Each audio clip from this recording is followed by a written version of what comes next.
And we are at, we're going to be learning lesson 3 of the Aleph Bet class, of the Hebrew from Day 1 class.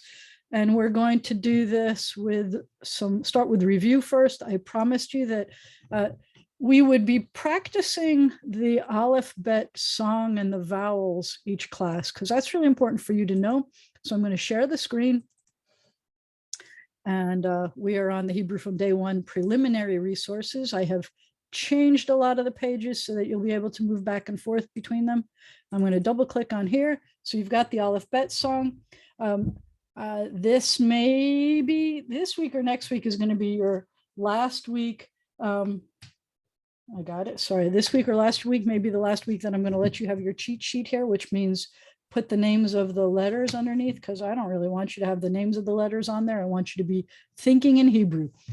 So you repeat after me. Let me see if I can get the annotate to show you the follow the bouncing ball part. Here we go. Aleph Bet Vet, Aleph Bet Vet, Gimel Dalet Hey, Gimel Dalet Hey, Vav Zayin Chet Tet, Vav Zayin Chet Tet, Yud Kaf Chaf, Yud Kaf Chaf, Lamed Mehem Nun, Lamed Mehem Nun, Samech Ayin Pe Fe, Samech Ayin Pe Fe, Tzadi Kuf Resh, Tzadi Kuf Resh, Shin, Sin, Tav Ba Ba Da Ba Dam, Shin, Sin, Tav Ba Ba Da Ba Dam. I have to tell you that your accent has improved immensely in the past 2 weeks. I was very impressed with how you sounded so Israeli right there. All right, going backwards here, go backwards. And take me to the vowel aerobics. And the way I get to that is here. And I think we didn't do all of them yesterday, but we're going to get to do all of them today. So, and this is, I can't tell you how helpful this is to have the vowel aerobics. The vowel aerobics is helpful so that you can have a kinesthetic learning experience, but knowing the vowels at the beginning of your Aleph Bet learning experience is important. Because when it used to be, I would try to teach a few consonants and a few vowels at the same time.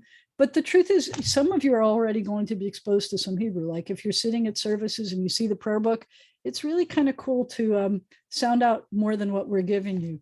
And having the vowels already and knowing that very well from the beginning will help you to read exponentially more fluidly from the very beginning. So I'm going to remind you. So let's do, we decided to start this side. And you do not have to know this information yet, but I'm going to say it over and over and over again so that by the time you do have to know it, you'll have some familiarity with it. But this, everything down in this row here, those are long vowels. These are short vowels. For all practical purposes, for a pronunciation standpoint, across the line this way or horizontally across, they're going to have the same pronunciation. We did point out that some people have already learned some Hebrew.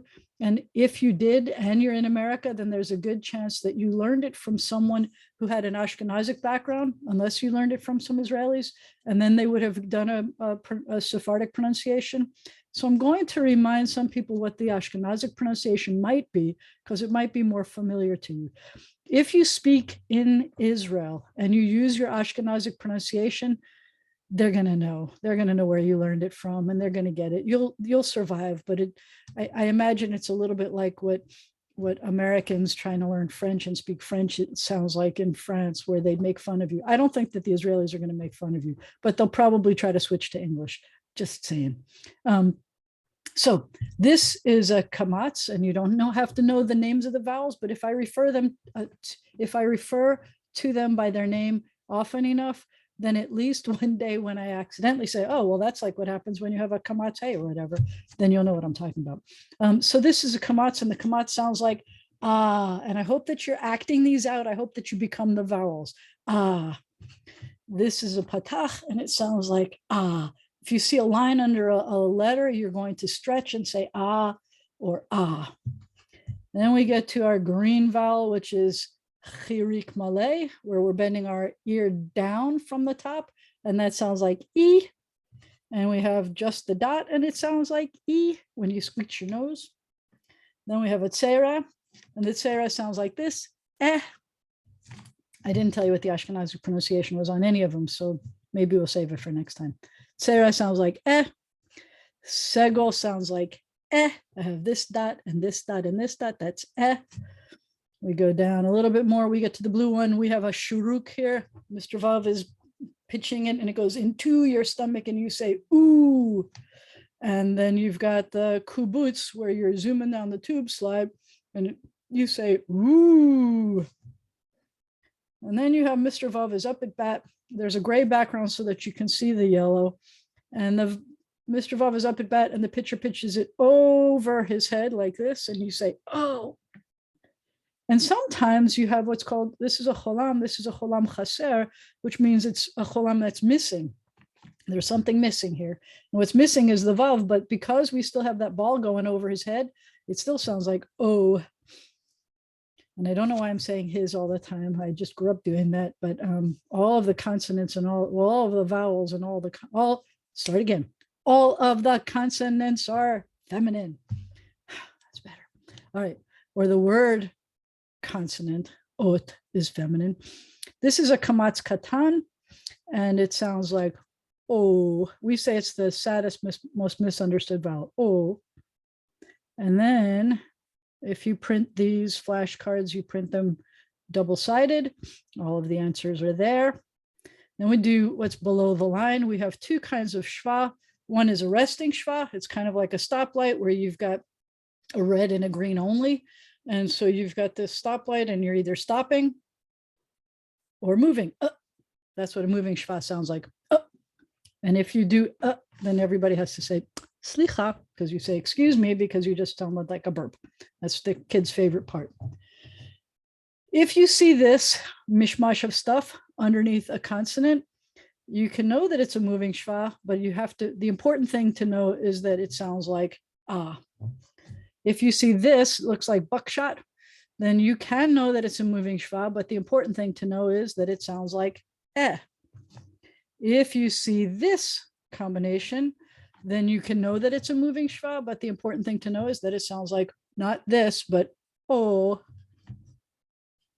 Then we have some diphthongs. When we have the o plus a y, we have oi, that's an oi. We have I, that's an I. We have a, that's a. And that's the vowel practice. And I hope I'm not, whoops, wrong. Well, that's supposed to be for next class. I hope I'm not going too fast. Stop the share for a second until I get to the right thing. So as I say, knowing the vowels is really important. You're going to need them for everything, sounding them out. Our purpose for this class is really just to sound everything out, learning how to sound everything out. You don't even have to learn any vocabulary words, but you might accidentally learn some vocabulary words, and that will be fine. So we're in lesson 2 of the Hebrew from Day 1 curriculum, and my mouth is lagging because I have already asked it to go into lesson 2, please. And we're going to share the screen for lesson 2. So lesson 2, these are the letters we're supposed to learn today. If you click, I'm going to get my little annotating pointer here again, my spotlight, so you could see what I'm clicking on here. This is the chapter, the whole chapter, the PDF of the entire chapter. This is chapter 2. And this shows you not just what we're going to learn today, which are these things here, but it also shows what we already know. So last time all we saw was this teeny tiny letter, the aleph, and we saw those 2 words, which if we were to read it out says bereshit bara, bereshit bara. But now we also have a number 1. That means that was lesson 1. And now we have a number 2. That means this is what we're learning in lesson 2. And lesson 2, we're going to learn all of these dark letters here. And I give you once again the words that we're going to learn in the darkened in, but also one that you can color if you want or trace if you want. That's up to you. And so we're starting here. We already know, and it might be kind of fun for you, even before you know how to read these letters, to try to do the aerobics for the vowels that we have. So for example, this one is an eh, and this one is an o, and this one, which combines the one dot with the yud, is an e, like this. This one is an eh. This is ah. This one is ah. This one is ah, very popular sound. And this one is e. So we actually only have a couple sounds here. We've got eh, there is an o there, but then we have e here, and we have and another s. So we're not using all of our vowels. And actually, that's something you may notice, that there are some vowels that are just used significantly less often than others. Not that that matters, but it may intrigue you. And those kinds of things intrigued me. So we're going to learn these consonants, and I'm going to show you how to write them. And I'm going to show you things about them. So in order to show you how to write them, I'm going to steal the screen for a second. And you're going to see a whiteboard here. And I'm going to show you approximately how big the letters are with that one. And then I'm going to start drawing with another color. So the lamed is a fun letter. It's unique because the lamed is the only letter that goes above the line. And that's how we write it. We start at the top, we zoop back here, we come down, and we go like this. That's how you'd write it in block. Some people might write it like this as just kind of a triangle-y thing. I always think it looks a little bit like half of a dreidel. Imagine that if you put one this way and one this way, you get a dreidel. There's something cool about this, that this part goes above the line, and the part that you see above the line is shaped like the letter L. And so it's the only one that goes above the line, and it sounds like a L. What I wanted to tell you is, if you want to sound like a native Israeli, you don't want to pronounce it like an American L. Most people in America take their tongue and splat their tongue up on the roof of their mouth when they say L. Try it. L, L. In Hebrew, it's way daintier than that. I don't know how else to put it, but you have to put your finger in the air. No, you don't, but it feels like that. You take the tip of your tongue and put it behind your teeth and say L. Instead of L, you say L.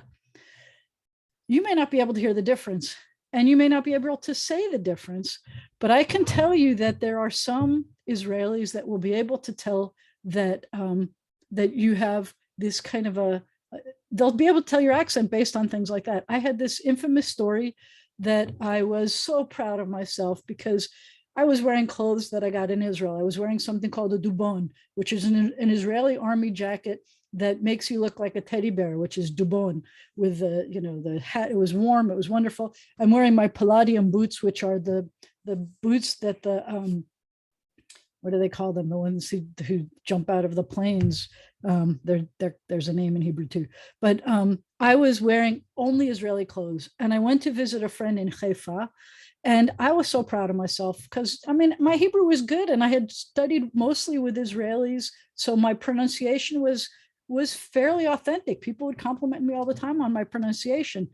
And I get to the bus stop to go back to Jerusalem, Yerushalayim, and an unusual thing, and I think that it's possibly still the true today, but at least in those days, I know it was a really big deal, that if you try to stand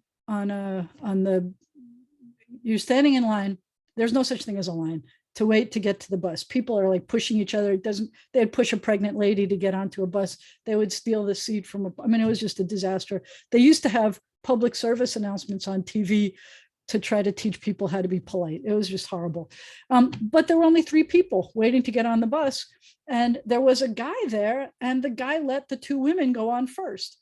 And when I got on the bus, there were very few seats left. So I sat by the window, and this same guy, who was just so polite to me that I said toda to him, thank you, when I got on, that was the only seat left. And he sat next to me. And I said, because I already was good buddies with him, since I already said toda, I said, shalom. And he said, At Amerikait?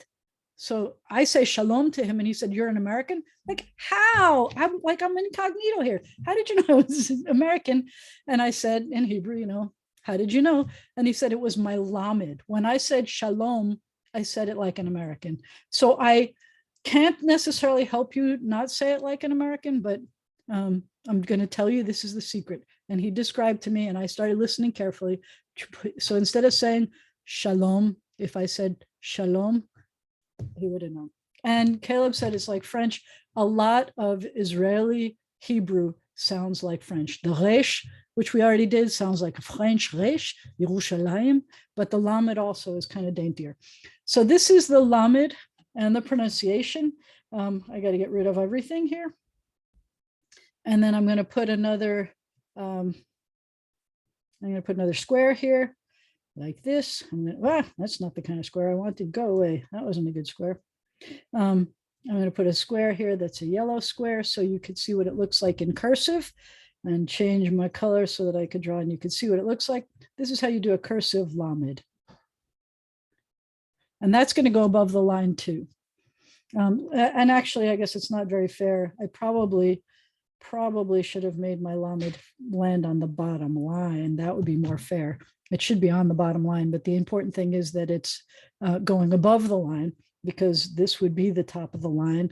Hebrew letters come from the top down. English letters are based on the bottom line. But a Hebrew letter comes, and some people will make this the lamed, the whole size, but anyway, that's our letters. I'm going to come back to my share if I could find it. Come on. Yes, I'm taking this back. Okay, so we have our letters here. Hopefully you can, we should now see. So hopefully you see that these are our letters. When we look down here, when we see the what was in our text, when we're doing our basic la la la la li li lulu stuff, when you come down here, the one that's bold is the one that's in the text. So the one that's in the Torah doesn't have a vav there, but that's the one when we're doing la, la, le, li, lo, lu, la. When we're doing it here, I always have the vav there. But in this case, you have an O vowel without the vav. The other thing that's cool about the lamed with the lookout is that I think that it looks like the root lamed mem dalet means lomed, to learn, or milamed, to teach. And so I always kind of see it as a student looking at their desk, or a teacher standing over somebody. I should make you draw pictures out of what these things are. That's something to do with the letter themselves. It'll make you learn it better, but I won't. We also pointed out that sometimes you may see a textbook. Usually it's because not all, sometimes you'll see a textbook that's printed and you might see that the lamed goes backwards like this, especially if it's at the end of the word. You'll see like what I call a lookout going backwards, or you may see a lamed like this. And if it's at the beginning of the word, you may see the top facing forward. But those are more for older typesetting books. The new ones, my word processor wouldn't do that.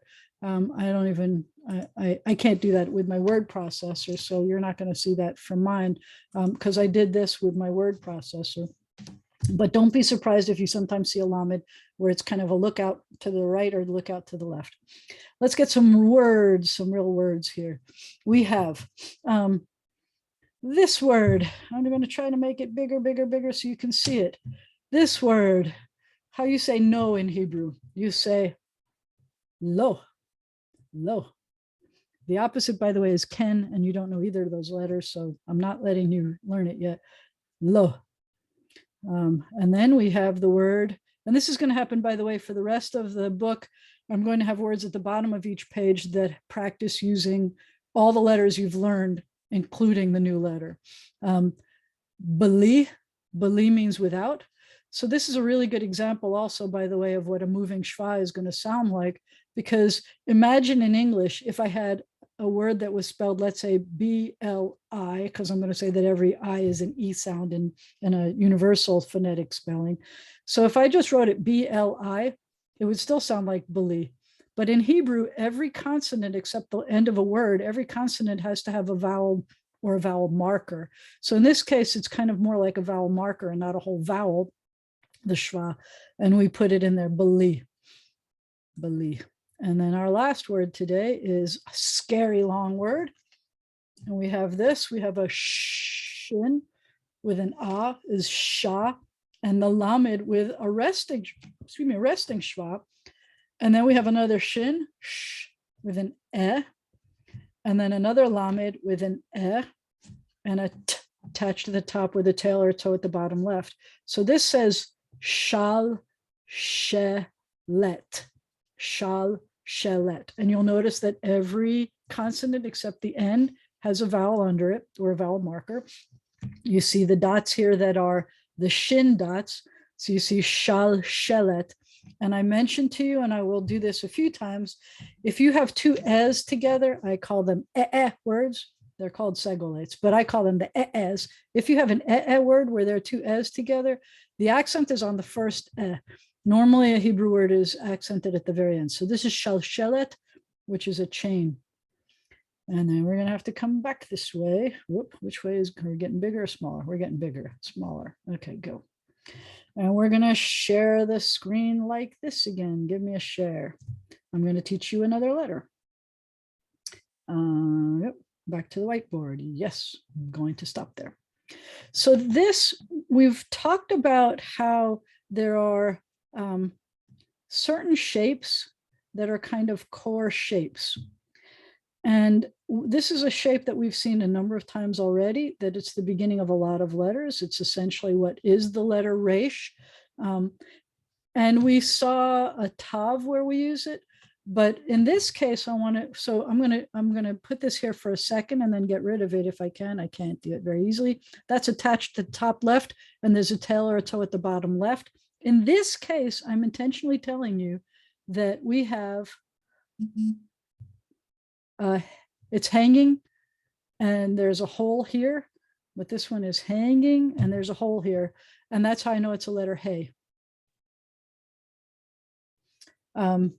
Because I have its hole and a hanging, as opposed to attached to the top one, a tail or a toe at the bottom left. And I intentionally give you the mnemonic devices that I give you so that you can not be confused, that every time you look at them, you're seeing the correct thing. So I'm going to do this again. It's going to look like this. There's a hole here. It's supposed to go all the way to the bottom. I'm not doing very well. I thought that if I wrote on here, I'd write nicer. There you go. A lovely hey. Hopefully you know the hey because it's a dreidel letter. If you spin and you land on a dreidel, and if the hay is face up, then if the hay is face up, not that you spin and you land on a dreidel. When you spin the dreidel, if the hay is face up, then you get half. So that's those. We'll also do, if you do this again, come up with a color, do a square. I'll show you what it's like if we're doing it in cursive. Let me do this in another color. So a cursive hay looks like this. We have a curved and a curved. That's a hay. Reminds me of hearing. It reminds me of an ear. I don't know why. I bet I could turn it into an ear. So that's a hay in cursive. Some people learn only cursive. Some people learn. All right, we're going to come back to sharing this screen. First, I'm going to set it up so that you're going to see what you need to see. Come on. There you go. Yes.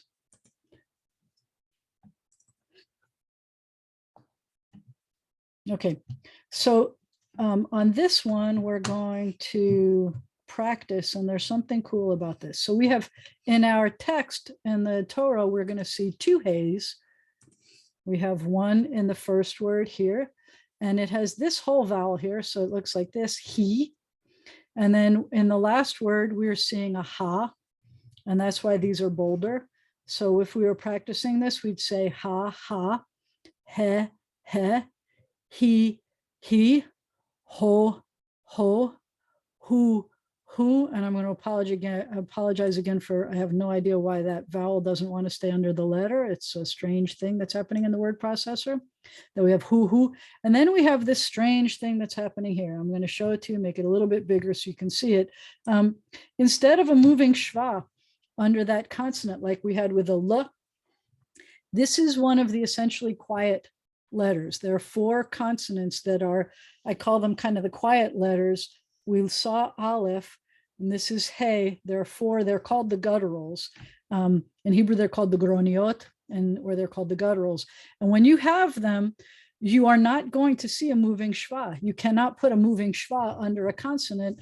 There are some, I'm going to call them paradigms. There are some vowel patterns that you're going to need to do, let's say to turn something into a verb, for example, where the consonant is going to require a moving schwa, and you can't do that under this letter.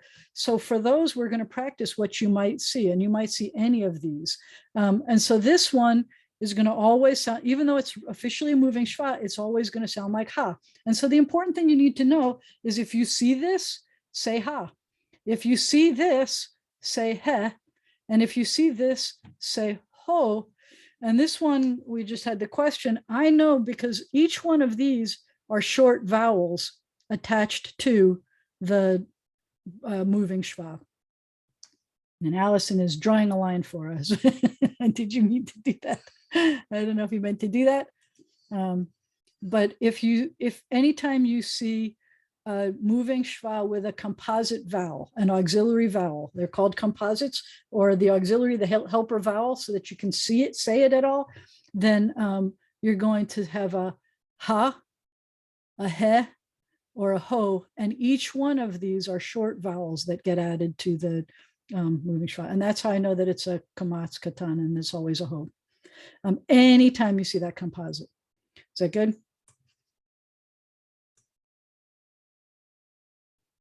Allison, you want to draw on the screen? I can let you. We used to do, when we're with the kids, I have like these exercises where everybody gets to draw.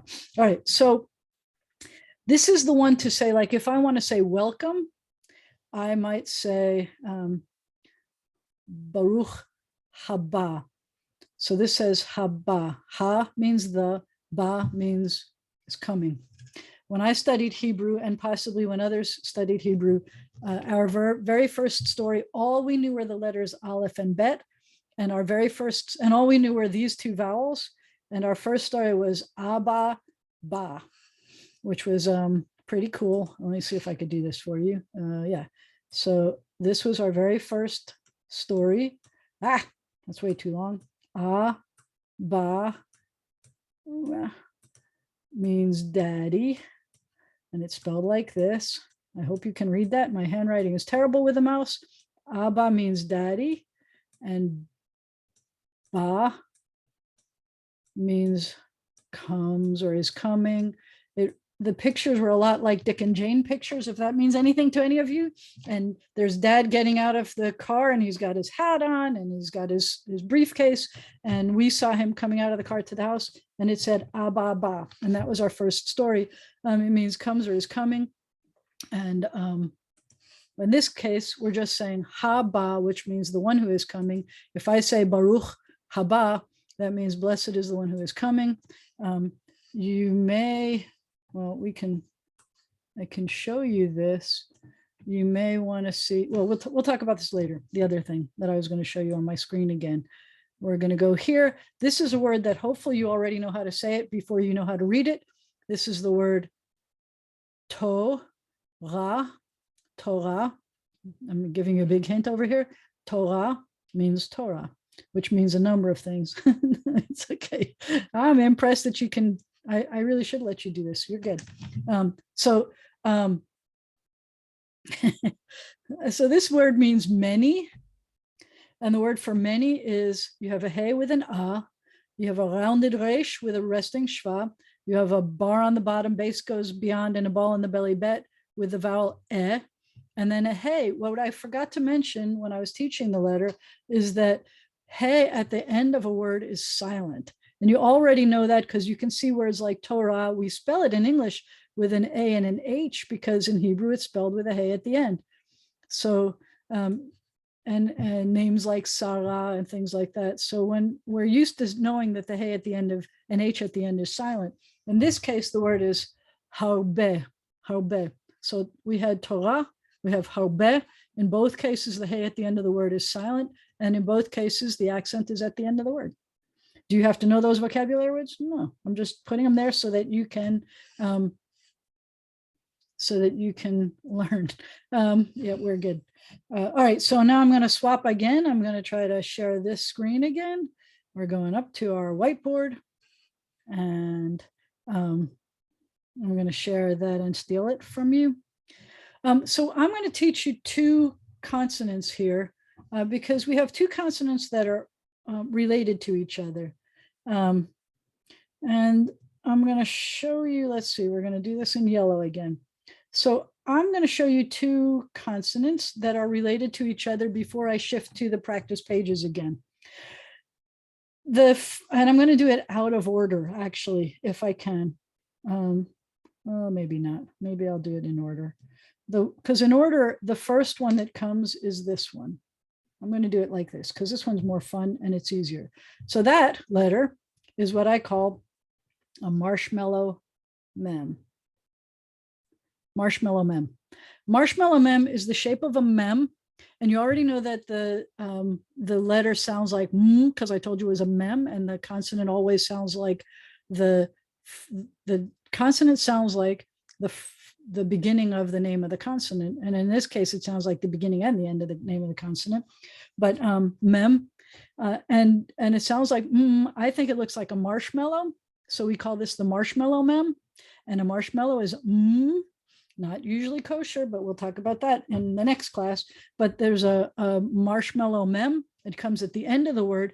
There are 5 consonants in Hebrew that have a different shape when they come at the end of the word. The surprising thing to me when I'm teaching using the Hebrew from day one method is that sometimes you have to learn the final letter before you learn the other letter. In this case, for example, we see the final mem before you see the mem that comes at the beginning and the middle of the word. You're not going to see a final mem in the Aleph Bet song. So this is the block letter. We're still doing block here. So this is the block of a final mem. I guess I should show you what it looks like. Anyway, that's the final mem. I don't know if I could do that. I'll show it to you in a second. We'll show you that. And then the cursive of this looks like this. It's the same size, but the cursive looks like this. Don't tell me what English letter that looks like. I don't want to know. But notice that I'm starting here and I'm coming around like this and back down again, because that's how you're going to write in Hebrew, so that if you're in cursive, you're going to want to keep going.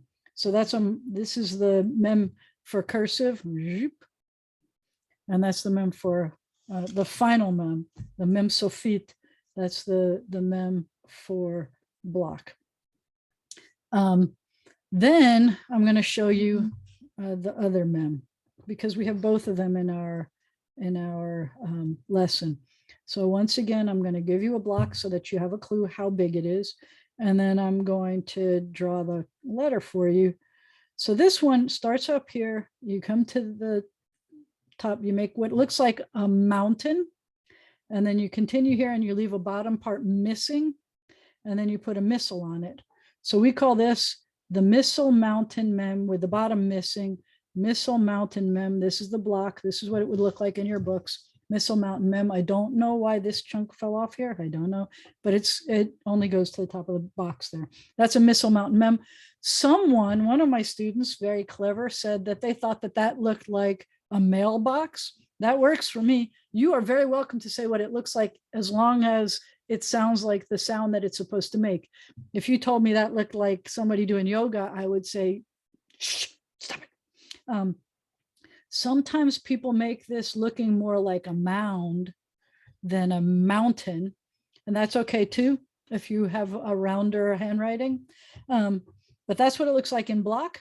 In cursive, it's going to look like this. I'm going to give you another yellow here, and I'm sorry that I don't write underneath, but I have a picture of me there, and I can't scribble over me there. And then I'll show you what it looks like in cursive. In cursive, I'm going to start here and go like that. So each of these letters, every Hebrew letter was a pictograph before it was a consonant. And this mem stands for mayim, which is water. And this obviously reminds me of water, very much so, that it's, flowy waves. So mayim and mem. We're going to erase this, and I'm going to take you to the practice on the screen here. Yes, please give me the screen here. 1, 2, 3, go. All right, so these are the words that we're going to be learning in the lesson to practice for the final mem, the mem sofit. The mem sofit, the final mem, remember that it's only in the end position. And here you're going to see a regular mem. We're going to get to that next. I'll show you how we're practicing this though. When you see this, when you see im at the end of a word, im, not the aleph necessarily, but im at the end of the word with this vowel, the chirik malay, the dot and the yud, and then the final mem, the mem sofit, that usually indicates something is plural. And often masculine or mixed plural. I like to say the im, although I wouldn't count on that. We'll talk about plurals eventually. I would say often, meaning 60-40, maybe it's masculine or mixed. And unless you're talking about a verb or an adjective, then it's 100% of the time. If it's a noun, then about 60% of the time. If you see im at the end, then it's masculine or mixed. But you don't have to worry about that yet. Although Carol already knew that because she said avadim hayinu, and she already gave us a final mem there. So I'm going to practice. This is how I show you practicing for a final letter, mem sofit. Sofit means final. Sof is the end. Sofit means endly, final. I show you an aleph, which represents whatever, however long the word is. And then I have the vowel to practice all vowels with, and then the final letter. So this is em, em. And as I already pointed out, this is im. Then we have om, and this is going to be om for the short vowel version. Then we have And you're not going to see a moving shva because you're never going to have a moving shva that close to the end of a word. It's not going to happen. So we don't even practice that. Let's take a look at words. I guess we can go backwards since we already saw this. We see this. So we have a shalom, which, as you know, I hope means hello and goodbye and peace, shalom. It comes from the root that has 3 letters, shin, lamed, mem, that has to do with completeness. Then the mother, ha, means the, and it's always prefixed to a word. It's squished right up against the word. It looks like it's one big happy word, but it's in English, it would come as kind of 2 parts to it. Ha, em means the mother. If I wanted to say the mommy, I would say ha'ima, but mother is em. And then name is also a reputation, which works in English too. You say, oh, he made a good name for himself. She made a great name for herself, whatever. And this is Shem.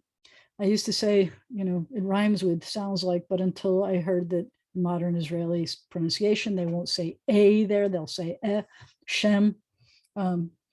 You may recognize the word Shem if you have ever heard someone refer to God as Hashem, which means the name. The name that we don't say out loud, we call the name. It's a nickname of God to say the name that we don't say. We will talk about God and God nicknames at some point. So now we get to the Missile Mountain Mem, which I already told you about. And here we have Missile Mountain Mem with an ah underneath it, ma. Let's see what kind of vocabulary words and what kind of practice we could do. Come on, all the way over here. So we have the arrow showing you which direction we're going. Ma, meh, me. And I hope you remember where else you can find these practice words so that you can hear me say it with you. Keep moving. And then we have mo, mu, and mu. We have a moving shva for this one. And then we're going to go all the way to this side so we can practice them in the right direction. The way to say what is ma. In some usage there is, especially we'll find it in some biblical things, prayer book things, you'll see ma as an exclamation, like, how did he do that? Not what did he do? So when I say things like, hine ma tovu manaim, behold, hine, how good and how pleasant it is. We're not saying, how is it good and how is it pleasant? We're saying, wow, how good it is. That's the exclamation how, not the question how. This is not the question how. So ma is what, and that could be the question what, but how is the exclamation. Then we see this one in Yiddish. It's the same word, but it has a different accent. So I'm going to show you some Ashkenazic and Sephardic here. Mabul, mabul is a flood. In Yiddish, a flood is a mabul. So the accent, as you see in Ashkenazic pronunciation and in Yiddish, we have the accent. In Yiddish, the accent's going to shift toward the beginning of the word. And in modern Israeli pronunciation, it's going to be at the end of the word. The vast majority of words have their accent at the end of the word, mabul. Then this is actually a three-part, like you see how it says from and the and mountain. This looks like one word, but it's actually three parts. So me means from, it's a prefix. And then ha, we already saw a few times, means the, and har, or as I like to tell the kids, how do you say mountain in Hebrew? You say hardy har har. How do you do the, like, how do you do the A sound as in day? Is that the question you're asking? So that's a diphthong. That's when you take the, I'll show you, I'll draw it out. That's a diphthong. So we're going to need this and then a yud. So I'm just going to put an X here to represent any letter. You're going to need a, because it's a diphthong. It's made of two vowels. Even in English, it's made of two vowels. We don't think of it as two vowels. We think of it as a core vowel, but it's always a diphthong. I can't say a without having a, those two sounds in it. I think that's what you're asking. And that answered that. And there are other people that are asking me private questions, and I may or may not be able to get to all of them. But since you did that one. All right, so I think this is our last consonant. And this one, we may have enough room to do this and not have to do it on the whiteboard.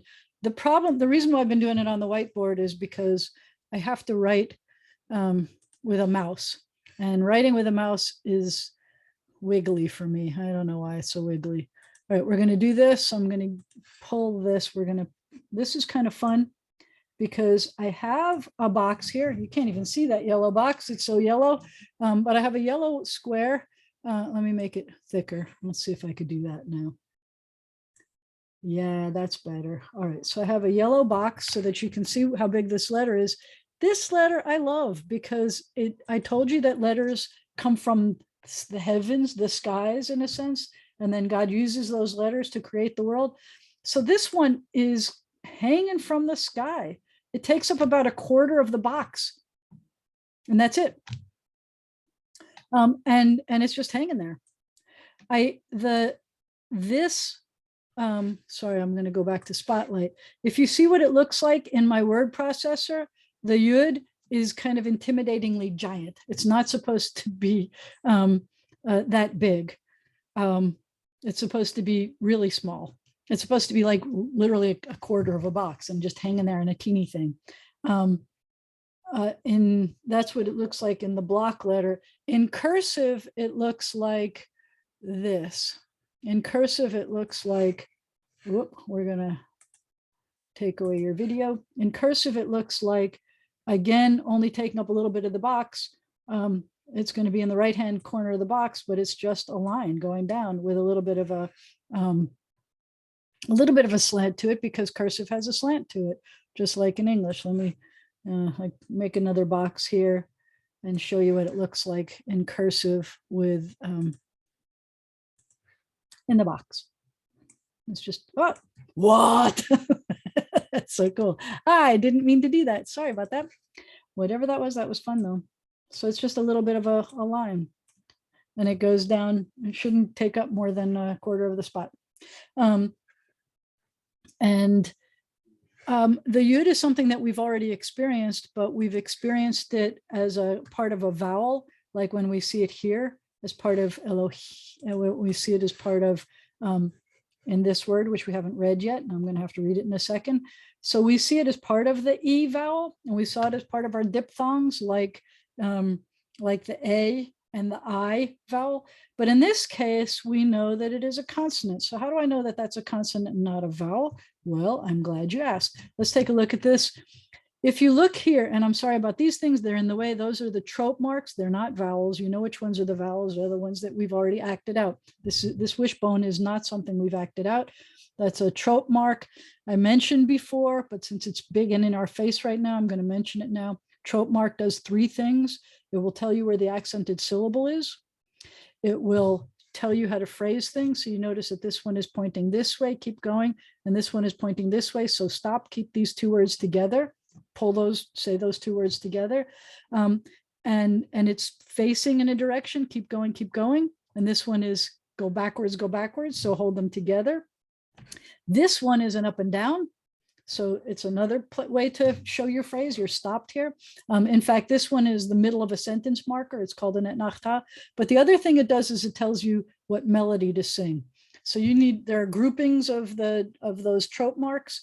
And when you see that grouping, if you're reading Torah, it's going to have a specific melody. If you're reading Haftarah, it's going to have a specific melody.